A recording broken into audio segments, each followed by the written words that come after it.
Bienvenue sur Oli et Thanato, le podcast qui parle de la mort et des deuils pour les vivants. Je suis Charlène, accompagnante des deuils et facilitatrice des transitions de vie.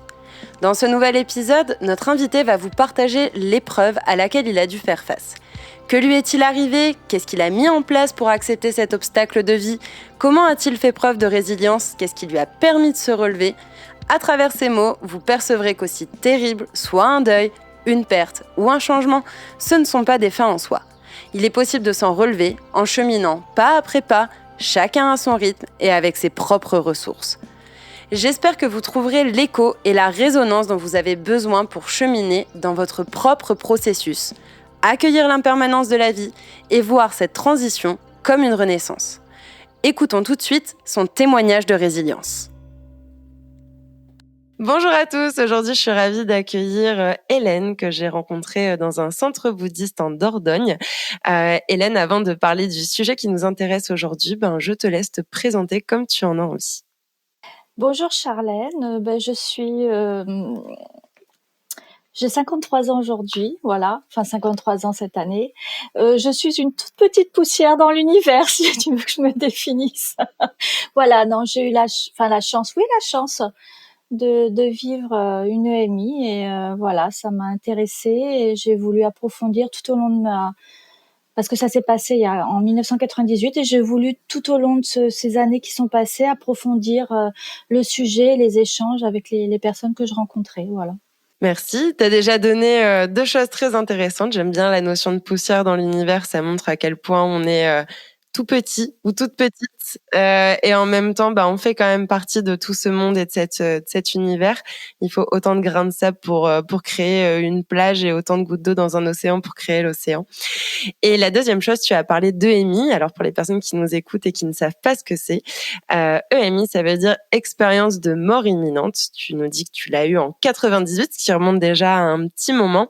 Est-ce que tu peux nous expliquer comment tu l'as vécu, qu'importe le côté théorique, vraiment toi, ton ressenti, ton vécu, c'est ton témoignage. Alors j'avais à l'époque 28 ans. Ça s'est passé sur mon lieu de travail. J'ai commencé à avoir mal à la tête. La matinée se passait un petit peu mal au niveau du déroulement des rendez-vous et mon employeur de l'époque me demande d'aller porter un document au directeur du Crédit Agricole. Je nomme la banque, tant pis, c'est fait. Que je connaissais bien puisque je mangeais avec lui régulièrement. C'est une personne qui est à la retraite maintenant, mais que j'aimais beaucoup. Donc je vais traverser la place du village et puis il va sortir de l'agence, je vais le reconnaître. Par contre, à ce moment-là, l'image va être complètement pixelisée. Je commence à avoir de plus en plus mal à la tête et je vais pas comprendre ce qu'il me dit. Je vais lui tendre les papiers que j'ai à lui remettre et je vais me retourner pour retourner à l'étude et je vais me dire oh là là, je sais pas si je vais arriver à traverser cette place.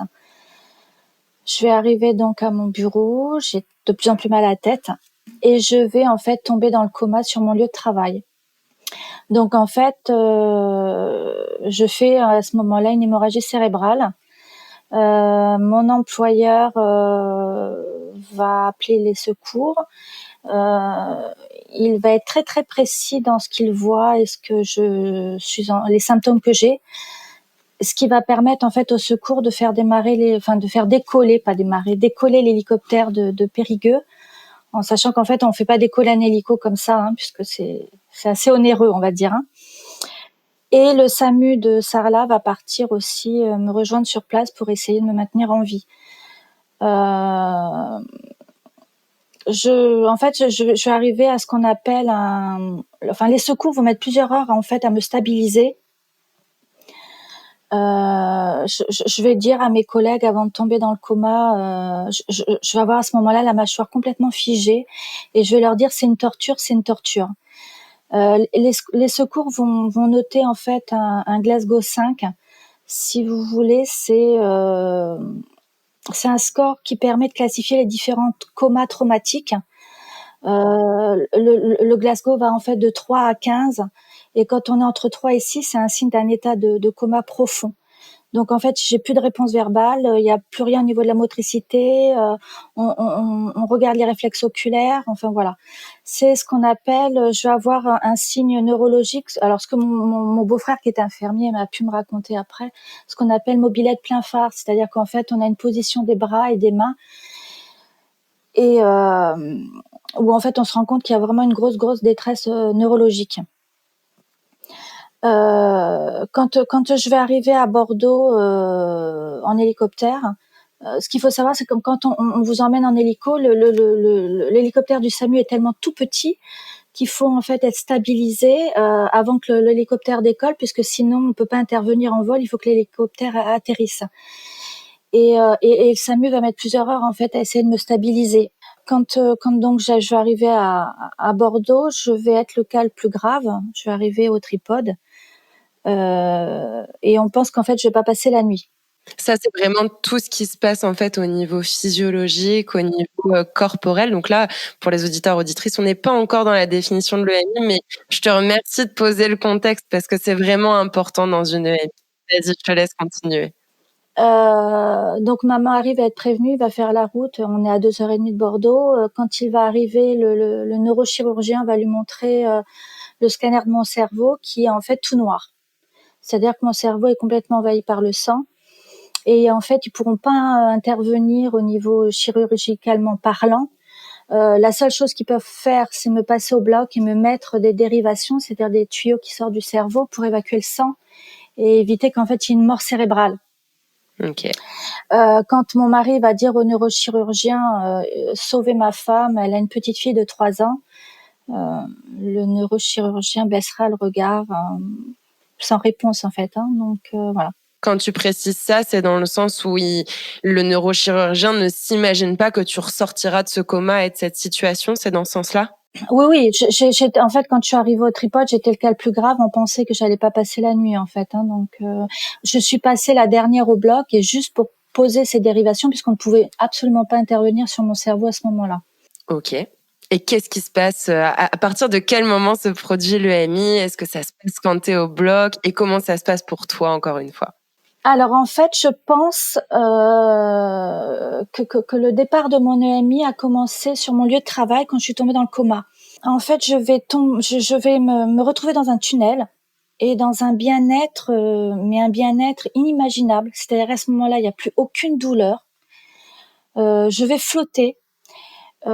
Et par contre, par moment, j'ai l'impression qu'on me tire violemment par le bas, comme si on m'empêchait de m'élever.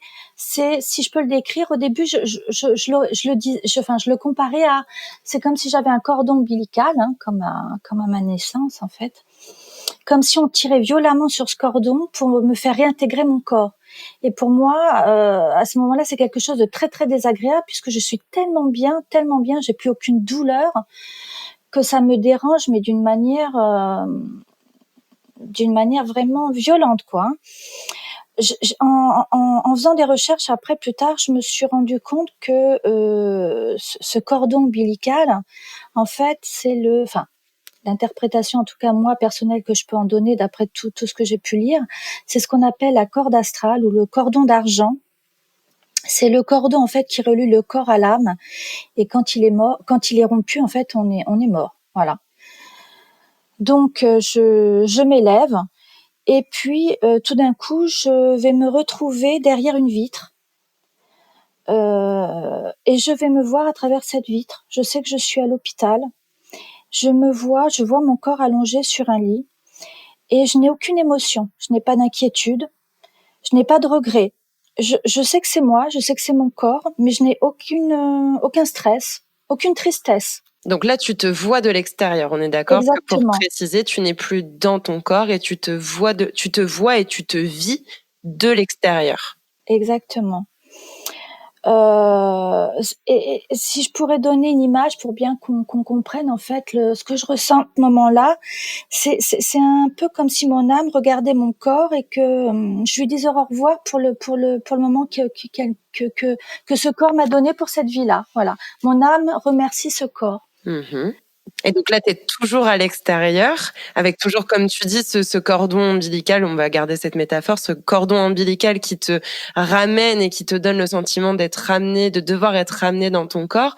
Et justement, qu'est-ce qui fait que, peut-être comment ça se passe après pour toi en termes de sentiments, de vécu, d'émotions, de ce que tu peux voir et percevoir, et qui fait que tu réintègres ton corps, puisqu'en tout cas, tu es là plus de quasiment 25 ou 30 ans après, en face de moi, en visio, pour pouvoir enregistrer cette interview.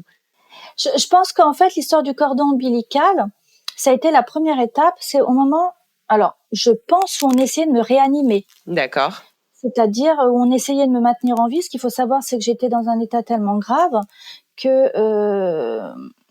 ma tension avait tellement chuté qu'on essayait à ce moment-là de me maintenir en vie pour pouvoir me transporter en hélicoptère. Après, ce cordon ombilical disparaît. C'est comme si je m'étais détachée de mon corps, puisqu'après, mon âme, ma conscience me voit derrière cette vitre. Voilà. Ok. Donc, je me regarde et puis tout d'un coup, je vais avoir une très très grande inquiétude. Je vais me dire, zut, je vais pas être là pour la sortie de l'école pour ma fille.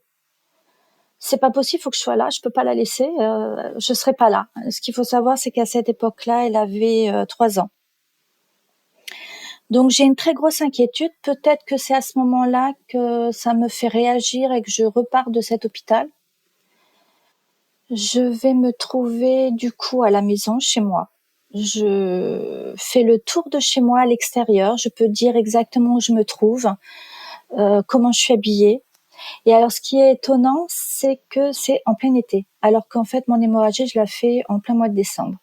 D'où en fait le questionnement et les recherches que j'ai fait par la suite et ce que j'ai vécu dans mon coma, et ce qu'on peut en fait lire beaucoup dans plein de recherches, hein, c'est que quand on est dans l'au-delà ou dans cette autre partie, on va dire de l'univers, ouais, de l'univers, l'au-delà. Chacun y met le terme qu'il souhaite.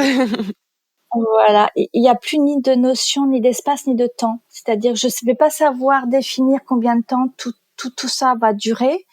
Et puis en même temps, je peux me déplacer où je veux, enfin où je veux. Je vais pas être statique à l'hôpital. Là, je suis chez moi.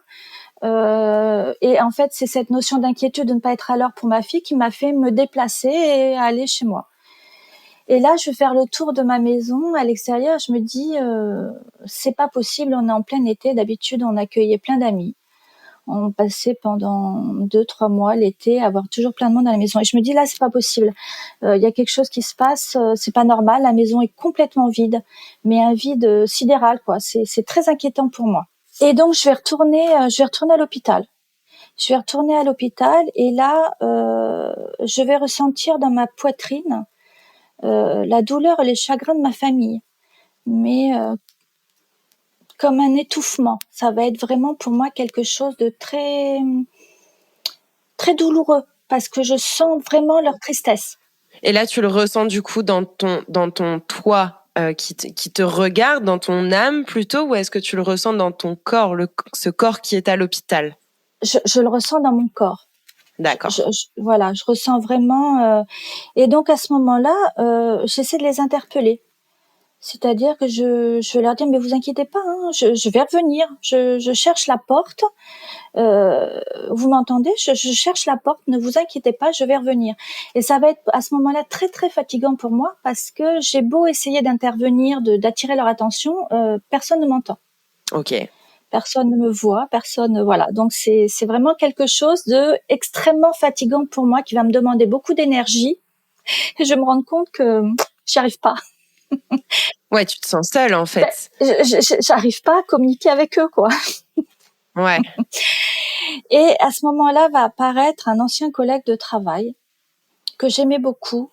En fait, il avait des filles qui avaient mon âge et j'ai travaillé avec lui plusieurs années et il aurait pu être mon papa puisque ses filles avaient mon âge. Donc voilà, il m'appelait ma petite, toujours. Cette personne s'est suicidée et donc il va apparaître face à moi, il va me dire, mais ma petite, tu n'es pas à ta place ici, c'est pas un endroit où tu dois rester, tu dois rentrer chez toi, tu dois retourner chez toi. J'ai dit, je sais, je vais rentrer, je le sais, mais je cherche la porte. Et puis va venir apparaître à ce moment-là la mère de mon mari, ma belle-mère, qui elle aussi est décédée il y a plusieurs années auparavant, et qui rit aux éclats. Mais qui rit. Et je lui dis, mais pourquoi vous riez? Pourquoi riez-vous? Pourquoi riez-vous? Et elle ne me répond pas. Et elle rit. Mais je dis, mais arrêtez, répondez-moi. Pourquoi vous riez? Et tout d'un coup, je vais sortir du coma. Donc tu reprends conscience de ton corps, de l'espace, du temps, de ce qui se passe autour de toi, de là où tu es, et donc tu quittes cet état plus vaporeux. Enfin, je le ressens un petit peu comme ça, en fait, cet état plus vaporeux, toutes ces visualisations, tout ce qui s'est passé que tu as vu, mais que tu n'as pas vécu à travers ton corps, que tu as vécu à travers ton cœur, à travers ton âme, à travers ta tête, mais pas à travers ton corps. C'est ça? C'est ça. Et donc, je me posais pendant plusieurs années, en fait, pourquoi ma belle-mère riait. Et pourquoi elle m'a pas adressé la parole. Et toutes les réponses que je pouvais éventuellement me donner ne me satisfaisaient pas. Enfin, je sentais qu'en fait, c'était pas la bonne réponse. Et quelques années plus tard, je vais regarder un film avec mon mari. C'est Au-delà de nos rêves, où il y a l'acteur Robin Williams. Voilà. Il perd ses enfants dans un accident de voiture. Il va lui-même décéder en suivant dans un accident de voiture. Et sa femme va se suicider pour aller le retrouver. Il va aller dans l'au-delà, dans une partie de l'au-delà pour essayer de la sauver des ténèbres, on va dire. Je raccourcis, je fais un très gros raccourci. Hein. Ça va, on n'est pas sur un podcast qui traite des films, donc tout va bien. Non, mais très beau film à regarder, absolument. Je le mettrai dans les références. Voilà. Et donc, le film se termine et mon mari sort à l'extérieur, fume une cigarette. Et moi, je pense donc à ce film-là, puisqu'il parle de l'au-delà. Et je réfléchis. Et tout d'un coup, j'ai la réponse pourquoi ma belle-mère riait. Et mon mari qui revient de l'extérieur, qui est très cartésien, bon, qui quand même reste troublé par rapport à ce que j'ai vécu, voilà, mais qui est quand même quelqu'un de très cartésien.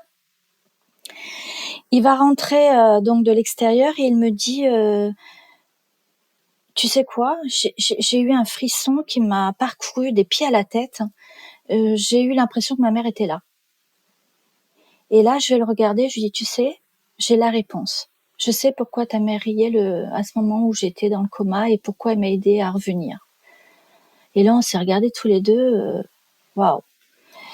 Et je lui dis, en fait, elle a créé, le fait de ne pas me répondre, elle a créé en moi une colère, une énergie qui a fait qu'elle m'a aidé à revenir. Comme quoi la colère peut être fertile. Parfois. Mais c'est vrai, on croit souvent que la colère n'est pas une émotion qui est réellement utile, qu'il faut la cacher, qu'il faut pas l'exprimer. Mais c'est vrai, ça peut réellement être fertile puisque comme tu le dis, c'est ce qui t'a aidé aussi à revenir et à réintégrer ton corps finalement. Tout à fait. Oui, tout à fait. Voilà. C'est super intéressant et avant de passer un peu à ces notions aussi de difficulté, qu'est-ce que ça a changé aussi pour toi, tout ça. J'aimerais bien remettre du coup un petit peu de cadre et essayer de tirer quelques généralités. Je le dis volontairement avec des notions de généralité. Pour expliquer un petit peu aux personnes qu'est-ce qu'une EMI. Donc, je répète, une EMI, c'est vraiment une expérience de mort imminente et la plupart du temps, ça arrive suite à un événement qui est brutal, donc type accident ou AVC aussi, comme tu l'as vécu. Et pour ne pas rentrer dans, comment dire, dans des témoignages particulier parce que chacun le vit après à sa propre manière, avec peut-être les messages ou ce qu'il ou elle a besoin de recevoir. L'exemple avec ta belle-mère ou l'exemple avec ce collègue qui te disait de réintégrer ou la pensée que tu as eue par rapport à ta fille que tu devais récupérer à l'école qui là sont pour le coup vraiment des expériences qui te sont personnelles et qui t'appartiennent. Mais en tout cas, il y a le fait de voir un tunnel, de voir cette lumière blanche, de quitter son corps, donc de ne plus avoir toutes ces douleurs potentielles parce que comme j'ai parlé d'accident, imaginons un accident de la route ou un accident de la vie, généralement c'est pas agréable, donc on est censé avoir des douleurs dans le corps que là on ne ressent plus du tout, une sensation d'apaisement, de compréhension aussi intuitive de beaucoup de choses, de ces notions de toutes choses même, j'ai envie de dire, et je pense qu'on pourra y venir après peut-être dans les difficultés ou dans ce que tu as pu ressentir quand tu as réintégré ce corps. Et on appelle ça une expérience de mort imminente parce que comme j'ai dit, tu es toujours là face à moi pour pouvoir en discuter. Parce que y a cette notion où quand on va dans l'au-delà, dans l'univers propre aux croyances de chacun, et ça a tout à fait le droit de ne pas résonner en vous aussi, si ce n'est pas en accord avec vos croyances, tout simplement. Mais en tout cas, on va venir réintégrer ce corps comme un message de certains défunts, qui a été un petit peu aussi une partie de ton témoignage, de certains défunts ou de certaines énergies qui vont être présentes pour nous dire, en fait, grosso modo, c'est pas ton heure. C'est pas ton heure, c'est pas ton moment, c'est pas maintenant. T'as encore des choses à faire, alors réintègre ce petit corps et puis oui, tu vas retrouver certainement certaines douleurs, certaines choses pas agréables parce que ce corps est aussi limitant, mais en tout cas, t'as encore de belles choses à faire avant de nous rejoindre là-haut. Voilà, pour redonner un petit peu quelques généralités, je mettrai aussi des ressources, notamment avec Stéphane Alix ou le docteur Christophe Fauré, qui ont fait des recherches ou qui ont compilé des recherches aussi sur ces sujets-là, parce que je ne suis pas scientifique et experte sur ces sujets, mais voilà, je voulais remettre un petit peu on va dire, de théorie, façon de parler. Et du coup, je pense que ça peut être intéressant que tu nous partages, parce qu'en plus, c'était il y a 25 ans. Aujourd'hui, on en parle un peu plus. Il y a 25 ans, j'imagine qu'on en parlait beaucoup moins. Ça a été quoi un peu tes difficultés? Peut-être, est-ce que tu as osé en parler ou pas? Est-ce qu'on t'a cru? Est-ce qu'on t'a pas cru? Peut-être même aujourd'hui, peut-être que certaines difficultés d'il y a 25 ans sont peut-être encore valables aujourd'hui. Je sais pas, il y a que toi qui va pouvoir me le dire. Alors avant de te répondre, en fait, je voulais par rapport à ce que tu viens de dire, et j'avais plusieurs choses à rajouter par rapport à ce que j'avais vécu en fait dans cette EMI là. C'est que souvent on rencontre des personnes, j'ai pas trop envie de dire ange gardien, mais comme des personnes qui vont nous aider à revenir. En l'occurrence, moi, ça a été ces 2 personnes. Quand j'ai lu pas mal de témoignages, il arrive effectivement, comme c'est mon cas, ça a été mon cas, que la personne veuille revenir parce qu'elle a un enfant. Voilà. Donc moi, ça a été mon déclic. Il a été absolument hors de question pour moi de rester dans l'au-delà et de décéder en fait. Alors parce que physiologiquement, c'était possible, malgré mon état très grave. Mais pour moi, voilà, ça a été ma bataille de revenir en fait. Ce qu'il faut savoir aussi, et ça je le dis pour des personnes qui se posent des questions quand elles qu'elles ont un proche qui sont dans le coma. On entend certaines choses quand on est dans le coma. Alors peut-être ça dépend aussi de la gravité. Voilà, peut-être chaque cas est particulier, et je suis pas médecin non plus. Mais on entend les choses. Bien sûr, il y a la théorie et l'expérience de chacun qui ont bien entendu. Moi, tout ce que je peux dire, c'est que quand j'étais dans l'hélico, j'ai su qu'ils avaient des problèmes à atterrir. Ce qui m'a été confirmé après, le temps était très mauvais. J'ai entendu aussi le personnel soignant, donc je pense que c'était une infirmière. Quand on m'a passé au bloc pour me poser les dérivations, j'avais en fait à l'époque les cheveux jusqu'à la taille, et elle était très embêtée pour me couper les cheveux. Voilà, puisqu'après on est rasé, donc voilà. Et puis alors, ce qui est très étonnant aussi, et ce qui a été très très beau pour moi en tout cas, c'est quand j'étais en soins intensifs, en réa neurologique, donc plongée dans un coma profond, pour éviter en fait que je le répète, que le cerveau ne souffre davantage. On vous sédate davantage pour éviter toute souffrance. J'avais en mémoire, en fait, donc c'était en 98, j'avais en mémoire la voix d'une infirmière. Et quand j'ai accouché de mon fils, donc en 2003, donc c'était donc pas de 98 à 2003, puisque j'ai dû attendre très longtemps avant de pouvoir avoir l'autorisation de tomber enceinte à nouveau. On m'a fait accoucher donc sous péridurale et anesthésie générale pour éviter tout incident. Donc je suis repartie au tripode accoucher à Bordeaux de mon fils. Et en salle de réveil, il y a une infirmière qui s'est occupée de moi. Et je lui ai demandé si j'ai reconnu sa voix. Et je lui ai demandé si celle-ci, en 98, elle était en soins intensifs neurologiques, et elle m'a dit oui. Et je dis, alors vous êtes occupée de moi. Et votre voix, je m'en souviens encore. Et c'était quelque chose de très réconfortant. C'est quelque chose qui m'a aidé à tenir. Et on est tombés en pleurs toutes les deux. Voilà. Donc, ce que je voulais dire, c'est que si certaines personnes se posent des questions de savoir si, en parlant à quelqu'un qui est dans le coma, s'il entend pas, j'ai pas la réponse. Ça dépend du degré de gravité. Mais en tout cas, faites-le. Ça peut toujours servir. Voilà, faites-le. Parlez avec votre cœur, et ça peut être important. C'est s'écouter, et si on a envie de le faire, j'ai envie de dire, même si éventuellement ça sert à rien, ça coûte rien de le faire si on en a envie, en fait. Donc, Écoutez votre cœur. Écoutez ouais, votre cœur. merci pour ces précisions supplémentaires, Hélène. Et donc, on revient à ta question. Je m'en souviens plus, excuse-moi. Les difficultés. C'était quoi tes difficultés justement suite à cette expérience? J'ai envie de dire tes difficultés et tes apprentissages, hein, parce que ça peut aller avec. Parfois, une difficulté devient quelque chose de fertile. Pour reprendre l'exemple de la colère, on en apprend toujours, même si ça peut être inconfortable et que ça peut être peut-être désagréable au départ. Mais finalement, qu'est-ce qui s'est passé? C'était surtout sur cette notion de est-ce qu'on t'a cru ou pas? Parce que je sais que c'est encore pas mal de questionnements et que vraiment ce sont aussi des croyances et je le répète, s'il y a des personnes qui nous écoutent ou ont déjà quitté cet épisode parce que ça ne résonne pas avec leurs croyances, c'est ok. Dans tous les cas, il est difficile en tout cas d'avoir des preuves sur des choses qui sont pas palpables, même s'il y a des choses qui sont avancées. Et comme je disais, je mettrai des références, mais chacun son référentiel, chacun son mode de pensée. Et du coup, ben justement, toi qui l'as vécu, j'imagine que tu crois forcément à ces choses-là, sinon je pense que tu m'en parlerais pas aujourd'hui, plus de 25 ans après.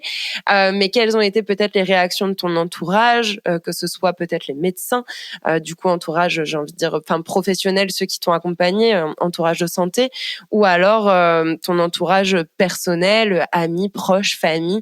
Finalement, comment on a qualifié cette expérience? Alors, pour commencer déjà, moi, je dirais, si tu me le permets, ça va être déjà ma position personnelle. Parce que quand je vais me réveiller, déjà, je vais rester 1 mois en Euro, hein. Donc voilà. Ce qu'il faut savoir, c'est qu'on perd très vite la notion de la marche. Il a fallu que je réapprenne à marcher. Voilà.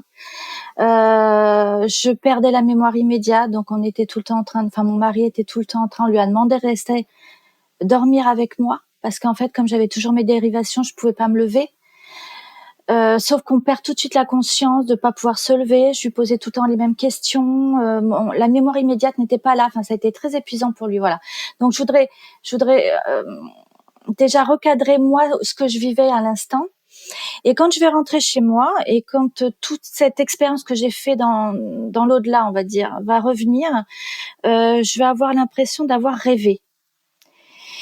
Et puis quand je vais raconter ça pour la première fois à une collègue de mon mari, qui avait perdu une de ses filles et qui a beaucoup lu en fait après sur les EMI. Quand je vais lui raconter ce que j'ai vécu dans mon coma, moi qui croyais que j'avais fait un rêve, va me dire mais non, Nanou, c'est pas vrai, t'as pas fait un rêve, t'as fait une EMI.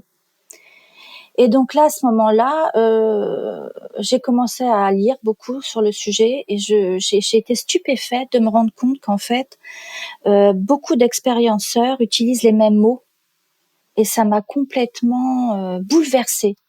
À tel point. Donc c'est une personne extérieure qui est venue légitimer ton expérience en disant, c'est pas forcément un rêve et tu l'as réellement vécu, en fait, et posé les mots sur ton expérience. Exactement. Et ce qu'il faut savoir, c'est qu'encore aujourd'hui, quand j'entends des témoignages, parce que je suis passionnée par le sujet, quand j'entends certains témoignages, j'arrive encore à pleurer parce que on ressent dans notre moi profond, dans notre âme, je veux dire, hein, c'est tellement profond. On ressent qu'on a été au même endroit. On a été au même endroit et c'est quoi cet endroit? Ça. Je devance la question, je devance la réponse plutôt. C'est toute une histoire. Alors pour répondre déjà, je vais répondre à ce que tu viens de demander, mais je vais déjà répondre à la première question, sinon on va partir dans tous les sens parce que je suis passionnée et voilà. Au début, quand je vais parler donc de ce que j'ai vécu, notamment au médecin du SAMU qui est parti dans l'hélico de Périgueux pour venir, voilà, je vais lui essayer. Il est revenu me voir à un moment donné à l'hôpital quand j'ai été hospitalisée à Sarlat. Il faisait une permanence sur Sarlat. Il est venu me voir parce qu'il devait se rappeler de moi parce que je devais être un cas assez un peu marquant, on va dire. Et j'ai tenté à un moment donné de lui en parler et j'ai senti à ce moment-là une réticence. J'ai senti une réticence et je me suis dit, oula, je vais passer pour une illuminée. Ouais. C'est vraiment les réactions en fait d'être fou, d'être folle. Et en fait, avec le temps, on se rend compte que quand on a envie d'en parler, on sent que la personne est intéressée, etc. On sent tout de suite s'il faut continuer le récit ou pas. Et c'est ce que je dis toujours, je n'essaie pas en fait de convaincre les gens parce que j'ai pas la vérité, je l'aurai une fois que je serai vraiment décédée, on va dire, quand je serai passée de l'autre côté. Tout J'essaie juste pareil de pour moi. voilà, j'essaie juste de partager mon expérience. Après, j'ai eu des rencontres qui se sont faites tout au long en fait de ma vie, qui vont faire qu'en sorte, je vais me rendre compte que certains médecins se sont plus ouverts que d'autres à ce genre de voilà, à ce genre d'expérience. Ce qui m'a amené en fait à comprendre que le hasard n'existe pas. Régulièrement, c'est mis sur mon chemin de vie, on va dire, des médecins. Alors, je peux nommer par exemple le docteur Postel, qui travaillait en fait, qui était médecin anesthésiste à l'hôpital de Sarlat et qui était en fait passionné par les EMI. Puisqu'en fait, on peut vivre aussi une EMI, ça je l'ai découvert après, en assistant à la personne qui est en train de partir. On est à côté d'elle et on va vivre, nous, de notre côté, une EMI. Donc Ce qu'on appelle une EMI partagée. Partagée, voilà. Et donc, à ce moment-là, il était passionné par le sujet, il a écrit des livres, il y a eu des conférences, etc. Et puis en fait, j'ai loupé le coche. Il m'a donné ses coordonnées pour qu'on continue d'échanger. Et puis j'ai jamais osé le faire. Et là, à ce moment-là, je me suis dit oh là là, Hélène, t'es en train de te fermer des portes. Tout ça parce que tu n'oses pas ou voilà, c'est dommage. Voilà. Et puis le temps passe, va s'organiser au cinéma de Sarlat de 2 jours sur la conscience. Et donc, je vais m'inscrire et moi qui suis quelqu'un de très ponctuel, je vais arriver en retard ce jour-là, je sais pas pourquoi. Et je vais me retrouver vraiment au premier rang de la salle. Et il va y avoir une conférence, un film, etc. Et puis après, les intervenants vont venir sur scène, on va leur poser des questions, etc. Et c'est à ce moment-là que je vais faire la rencontre. Et donc, plusieurs personnes témoignent, le micro passe dans la salle et moi, je suis quelqu'un à l'origine de très timide. Et je me suis dit à ce moment-là, si tu parles pas, tu parleras jamais. Donc, au dernier moment, j'ai levé la main, j'ai raconté mon histoire et je me suis rendu compte qu'après, les gens me remerciaient. Et ça m'a beaucoup touchée. Ça m'a touchée de les avoir touchés, en fait. Et je vais donc échanger à ce moment-là avec le docteur Dudois, qui est en fait psychologue à la Timone à Marseille, en soins palliatifs, qui accompagne les personnes en fin de vie. Et je vais lui parler d'émerveillement, c'est-à-dire qu'en fait, quand on revient de cet état-là, c'est comme si on avait une compréhension sur l'origine de toute chose. Et qu'en fait, quand on le revient, on oublie cette notion-là. On oublie cette connaissance-là. Mais on garde à l'intérieur de nous le fait de comprendre que tout interagit, c'est-à-dire que chaque cellule, chaque être vivant, chaque molécule, tout est interconnecté. Et d'où vient cette sensibilité pour la nature et pour le vivant et de cet émerveillement. Et donc à ce moment-là, le docteur Dudois va avoir une petite phrase moqueuse vis-à-vis de moi. Il va me dire mais vous savez, ma femme s'émerveille aussi. Et donc j'ai gardé ça au fond de moi-même. Et les années ont passé. Et j'ai été le rencontrer ça a été un autre hasard, voilà. Mon mari a réservé, on devait partir en Grèce, ça s'est pas fait. Et puis il a voulu réserver sur Marseille, et puis sur Marseille il a pas trouvé, il a trouvé à La Ciotat, et je savais que c'était là où se trouvait le docteur Dudois. Je me suis dit, je suis à quelques quartiers de lui et je peux pas ne pas faire en sorte de le rencontrer à nouveau, voilà. Et on s'est retrouvés, ça a été un très bel échange, voilà. C'était juste pour vous dire qu'en fait les hasards n'existent pas. On s'est rencontrés, Charlène, en fait. Je peux le dire. Oui, oui, vas-y. J'ai aucun problème. C'est pour dire qu'en fait, la vie, aujourd'hui, je suis persuadée qu'on a un chemin de vie. Bien entendu. Mais qu'on a notre libre arbitre pour choisir ou non de le faire ou pas. C'est-à-dire que le docteur Dudois, je l'ai rencontré. à cette conférence-là de 2 jours. J'ai fait le choix de le retrouver à nouveau, mais j'aurais pu très bien dire non, je le revois pas, voilà. Le docteur Postel, je l'ai fait trop tard, il n'était plus en activité, il était un peu déconcerté parce que la finance n'allait pas dans le sens de la recherche sur la conscience, donc voilà. Mais là, ce qui se trouve, c'est que je me retrouve cet été donc à aller voir une exposition de Mathieu Ricard sur la nature.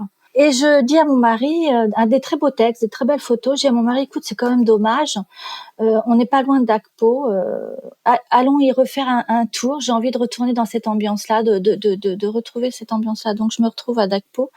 Ce qu'il faut savoir, qu'à ce moment-là, on est en septembre, le centre est fermé. Alors, je sais pas, est-ce qu'il y a des moments où les centres bouddhistes sont fermés? Parce que le village des Pruniers aussi était fermé en septembre. Après, je suis pas bouddhiste, je sais pas. Bon, bref, on se retrouve là. Alors, il y a pas mal quand même de voitures garées. En fait, je pense que c'était des gens qui étaient en méditation. Et donc, on déambule à l'extérieur. Et je perds mon mari. Je perds mon mari au milieu des bâtiments. Et, et je m'arrête devant une petite table où en fait ils mettent toutes leurs conférences. Donc voilà, je feuillette ce petit livret.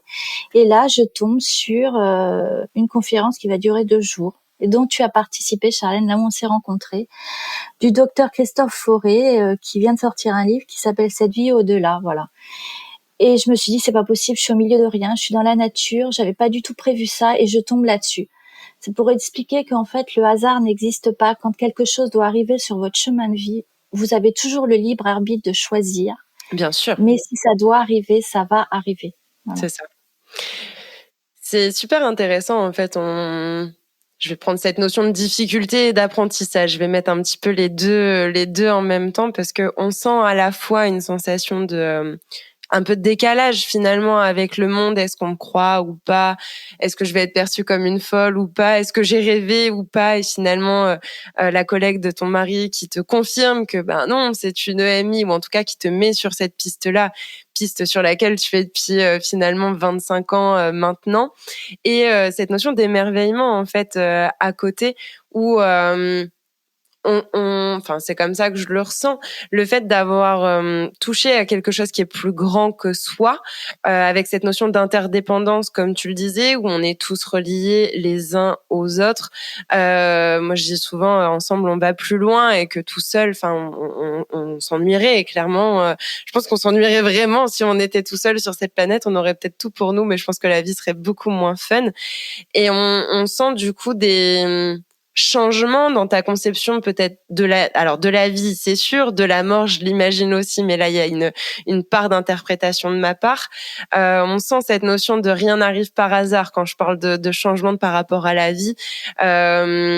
Comme tu le dis, rien n'arrive par hasard. Pareil, encore une fois, ça a le droit de ne pas résonner avec vos croyances et c'est tout à fait OK. C'est quelque chose que moi, personnellement, oui, je partage. Et j'aime bien rajouter que rien n'arrive par hasard, mais que ce soit dans les choses positives comme négatives. Ça veut pas dire qu'on n'a pas de contrôle et de libre arbitre, mais ça vient nous passer aussi des messages, des informations qu'on peut prendre, qu'on peut ne pas prendre. Et là est la notion du libre arbitre, mais qui nous amène en tout cas quelque part, qui nous amène vers une destination, vers des apprentissages, vers des compréhensions qui nous sont propres en fait, qui nous sont réellement personnelles. Et ce qui fait parfois ce décalage, qui fait que parfois on va expliquer certaines choses qui pour nous paraissent peut-être logiques, limpides, en mode 1 + 1 = 2, et que pour la personne qui est en face, qui ne partage pas ces choses-là, qui peut peut-être partager ses croyances, mais ne va pas mettre le même sens sur les événements et sur les hasards, va nous regarder en disant ouais, c'est peut-être juste des événements comme ça. Et moi j'aime bien dire au fond, pas que ce soit, c'est peut-être déculpabilisant aussi, finalement, si même tout ça était faux, mais que ça nous fait du bien, quel est le problème? Voilà, je dépose ça là, mais c'est une réalité, c'est que si éventuellement tout ça n'existe pas, mais que ça nous fait du bien et que ça nous fait pas de mal, finalement, quel serait le mal de cultiver ces croyances-là si elles résonnent en nous finalement? Alors, si je peux rajouter quelque chose, Charlène, après, je suis très bavarde, hein. Vas-y, je t'en prie, vas-y. Je parlerai peut-être, si on a encore le temps, dans un second temps, des conclusions, de ce que ça m'a apporté, comme tu dis. Après, quand tu dis que on n'en a pas la preuve, que chacun a son libre arbitre. Effectivement, hein, moi c'est ce que je dis, je cherche pas à convaincre, hein, je cherche juste à partager. J'ajouterais juste quand même une toute petite chose, parce que bon, je continue beaucoup à lire, à m'informer là-dessus, parce que je suis passionnée par le sujet. On peut pas rester totalement indifférent quand on vit ce genre de choses. C'est ce que je dis souvent en fait. C'est comme si j'étais rentrée dans une agence de voyage et qu'on m'avait proposé j'aurais voulu partir à l'autre bout du monde, et qu'en fait on me dit bah non, tiens, non, tu vas pas faire ça, Hélène, tu vas aller dans l'au-delà et puis tu vas revenir. Voilà. Ou si c'est comme si en fait cette expérience de mort, c'est ce qu'on disait toutes les deux quand on avait fait une préparation, c'est une belle expérience de vie. Alors attention, c'est une belle expérience de vie parce que je n'ai pas de séquelles aussi, hein, donc je peux me permettre de dire Bien ça. entendu.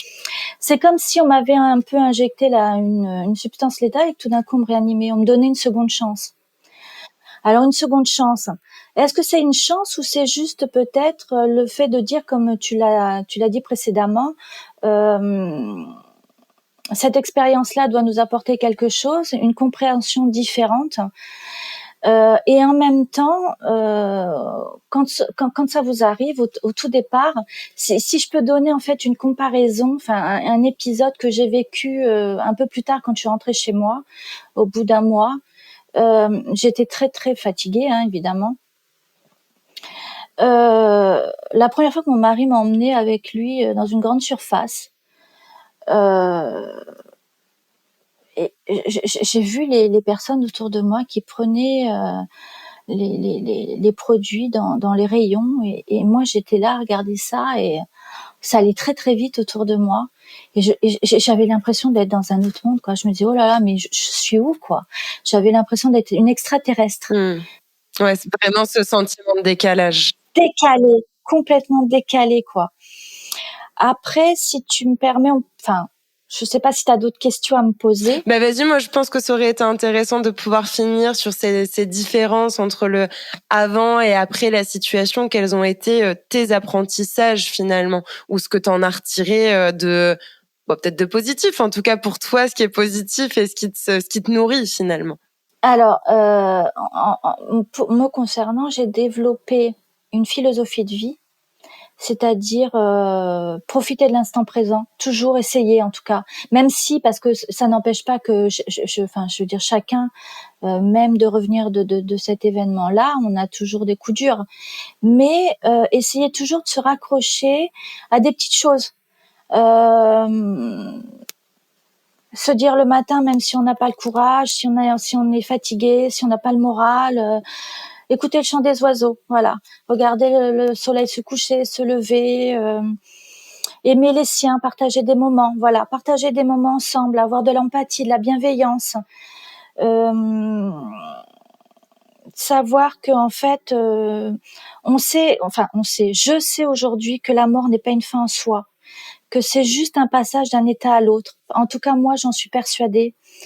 Et que cet épisode de mort imminente, c'est une belle expérience de vie. Voilà. Je crois maintenant à la réincarnation, qu'on choisit notre chemin de vie, mais qu'on a le libre arbitre de choisir justement ou pas de prendre tel ou tel chemin. Je cherche aussi les rencontres qui vont nourrir mon âme, parce que je suis persuadée aujourd'hui qu'on part avec ce bagage-là, tous ces échanges, tous ces moments passés avec les gens qu'on aime, mais même toutes ces rencontres que l'on fait de manière inattendue et qui vont remplir notre âme, parce que ça sera des rencontres qui vont nous faire briller les yeux et le cœur. Et comme j'ai dit quand j'ai rencontré en fait le docteur Dudoit, parce qu'il a voulu à nouveau que je raconte ce que j'avais vécu lors de mon coma. À un moment donné, je lui ai dit, j'ai fait un lapsus. Je lui ai dit, on rentre à la maison. Et alors j'étais en face d'un psychologue, ça n'a pas loupé. Il a relevé la phrase. On rentre à la maison. Ben oui, on rentre chez nous. En fait, tous ensemble, on va tous revenir à un moment donné de l'autre côté. Et on est, je pense, j'en suis persuadée, mais comme le dit Stéphane Alix dans son dernier livre, La mort n'existe pas, on rentre tous à la maison. On est toutes ces consciences qui, à un moment donné, vont se retrouver dans l'au-delà. Voilà. On est tous ces petits points dans l'au-delà, toutes ces petites consciences qui vont se retrouver. Et on est cette conscience universelle, voilà. Et la mort n'est pas une fin en soi. Et si ça peut rassurer certaines personnes, c'est super, c'est génial, voilà. Du coup, c'est la réponse à justement où on va. Quand tout à l'heure, je te disais, c'est quoi cette destination? C'est cette notion de maison universelle, c'est à ça que tu faisais allusion. Ouais. Exactement. Et tu vois, j'en ai des frissons, voilà. C'est beau. Oui.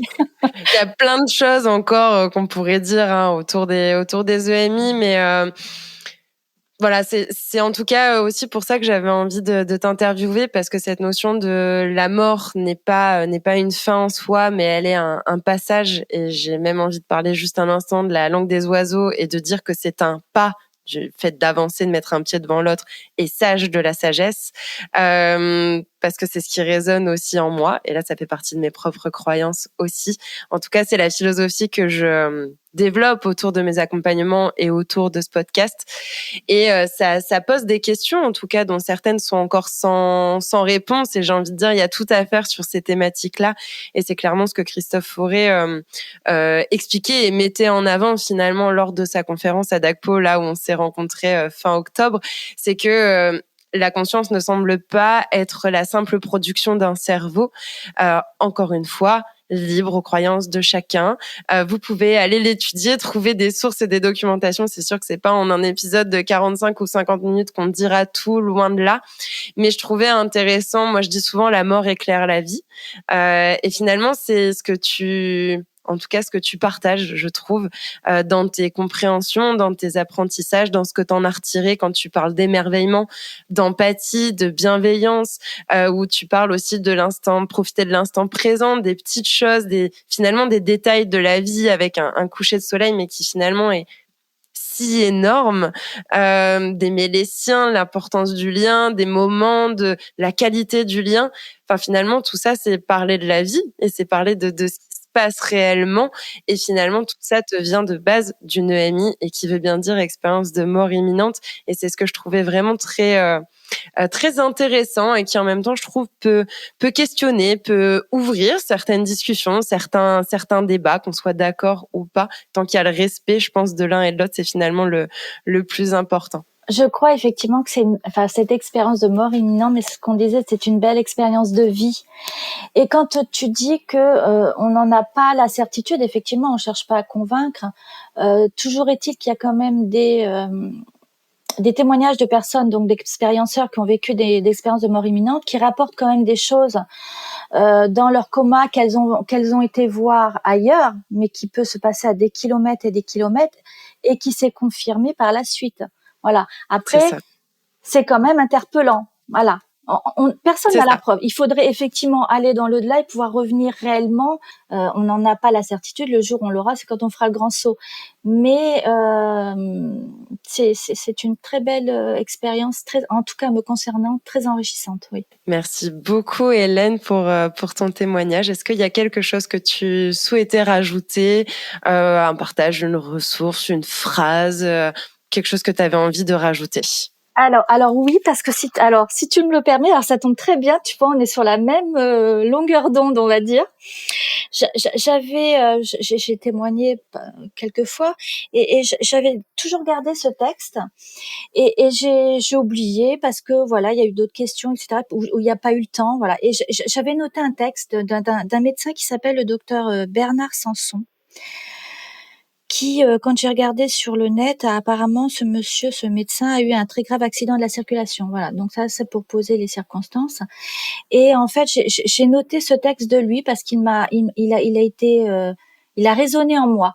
Et si tu me le permets, je voudrais le lire. Il est très très court, mais ça résume très très bien en fait. Donc je commence. Voilà. Cet état mental infini, EMI, état mental infini, EMI, ne fait pas de l'expérienceur que je suis un individu hors norme, mais seulement un être ayant eu accès à une ouverture de sensibilité exacerbée, car je baignais dans une réalité bien plus que réelle. Oui, je suis plongé dans une paix et une joie indicibles, et cette entrée dans la lumière qui surpasse le soleil est bien plus réelle que la réalité. Cette lumière est rayonnante d'amour, de cet amour de vie par lequel tout existe depuis toute éternité. c'est une rencontre d'amour. Voilà. Merci beaucoup pour ce partage. Je pense qu'on peut rester sur ces mots-là qui ouvrent la réflexion à chacun et à chacune. Et je sais que tu es ouverte à ça, donc voilà, tu me donneras les coordonnées que tu souhaites laisser si les personnes souhaitent avoir plus d'informations, développer le sujet avec toi, t'interviewer pour d'autres choses. Eh ben, je laisserai tes coordonnées avec grand plaisir dans la description de cet épisode. Et encore un grand merci à toi, Hélène, pour ton temps et puis pour ton histoire, en fait, tout simplement. Merci de notre rencontre, Charlène. Merci beaucoup. Merci à la vie, du coup. Voilà, oui, on peut dire ça, tout à fait. Profitons-en. Exactement. Merci, Charlène. Un grand merci pour votre écoute, votre attention et votre fidélité sur ce podcast. J'espère que ce dernier épisode vous a inspiré et vous permettra d'envisager votre reconstruction. Si vous ressentez le besoin d'être soutenu et accompagné dans votre processus de deuil, nous pouvons en discuter directement lors d'une séance découverte gratuite. Les liens sont en description. Ensemble, changeons notre façon de voir la mort et pour cela, je vous donne rendez-vous ici même dès lundi prochain.